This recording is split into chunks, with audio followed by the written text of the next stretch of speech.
There's nothing like being able to bring your woman some breakfast in bed. And Yes. listen. Yes. You gotta do it. That is awesome. You and your hubby, actor Boris Kodjoe, if you guys don't know, will actually be celebrating your 16th year anniversary, wedding anniversary this year. So after 16 years together, looking so cute like that right there, have you discovered something new? Like most married people, I've discovered a lot in the quarantine. Yes. Bet. Like what? What has been your quarantine experience? That, you know, you got to change the rules about like how to communicate, how to fight fair, all that. And you got to like get creative with the romance, you know, because usually both of us are actors. We're always outside of the house. So like it's always exciting, you know, when one of us comes home. And so I was telling your producers that we have a daycation situation that we do where you find like, you know, it doesn't have to be glam. You don't have to go to, you know, the Ritz. It's like, you know, a little airport motel situation. And you just... Wow. Yes, I'm here for it. If you don't see a future with somebody, don't waste time. Yes. Let them be somebody else's future. If there's a, you know, there's a saying that says, if I'm not in your future, take your hands off me because your hands is on somebody else's future. I'm someone else's future. And if you don't see that in me, let me be somebody else's blessing. Your wife is so amazing. You guys have been together for 30 years. Wow. How did you know that she was and still is the one for you? She's tough as nails, and she would tell me exactly what I needed to hear, not what I wanted to hear. I hope she doesn't hear this, but I always say, the prosecution never rests in my home. She's on me all the time. Wow. But you know, I guess about relationships, it's actually 31 years. Oh my God. Oh, wow. Make sure 31. 31, folks. 31. That's important. I love it. I've actually been married to 4 different women. They all have the same social security number. But we reinvent ourselves, right? I mean, you meet someone, and as soon as you meet, they're changing. And men marry the woman just the way they want her. Yeah. And then you guys all change. And women marry the men that we think we can become. You have a vision for us we don't have, and we don't get that. So you have to keep coming at us like this, and after a couple years, you sort of lose your way. You got to reconnect. So I was dating somebody at the time, and what was so interesting was that I was sure that I was going to marry this person because I was like, you know, we're in this, you know, we're going to get married. But that spiritual connection wasn't really there. You know what I mean? So, but even with that, I was like, you know what? We've been through a lot. We're going to be together. And when I met Trey, although the idea of dating him wasn't feasible to me, there was this spiritual kind of grab that happened that really made me go, okay.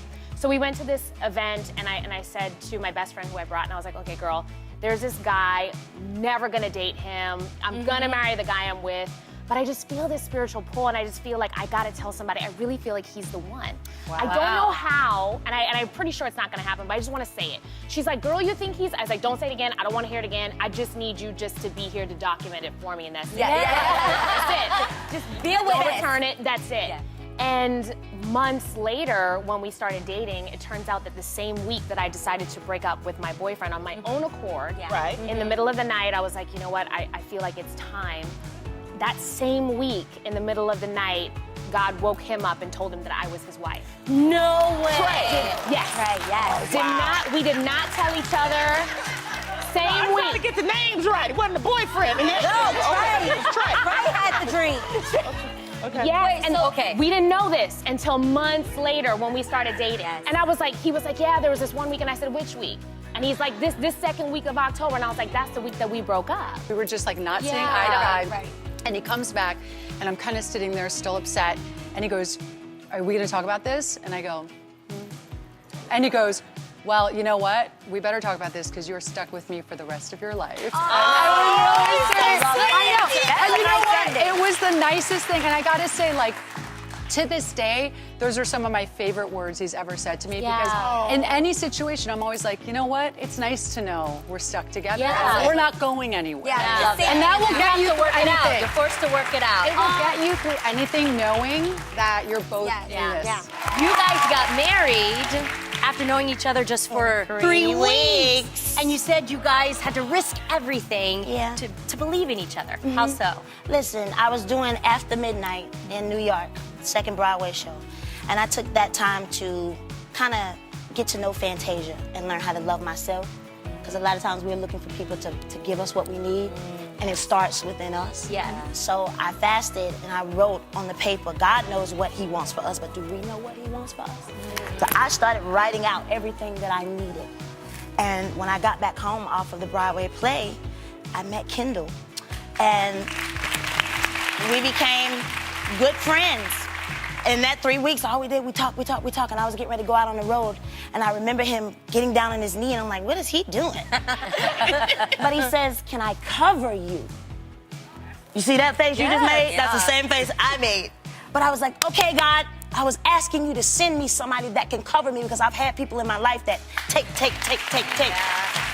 So when he covered me and he began to pray and the things that he began to say was everything that was on my list. I knew that he was the one for me. A lot comes with fame.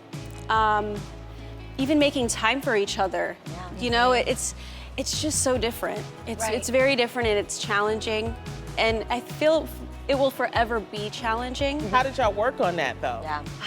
A lot of communication, a lot of sacrifice. Yeah. It's, you know,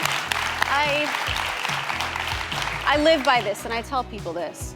If you're not growing together, you're growing apart. Yes. That's right. Do you know what I mean? Yeah. That's right. And it's so important, in order to stay on the same page, you must communicate. Yeah. And it doesn't matter if you're not ready to hear it or if you're not ready to say it. You need to say it and you need to listen. Yeah. Because those words can save your relationship. Wow. Wholeheartedly.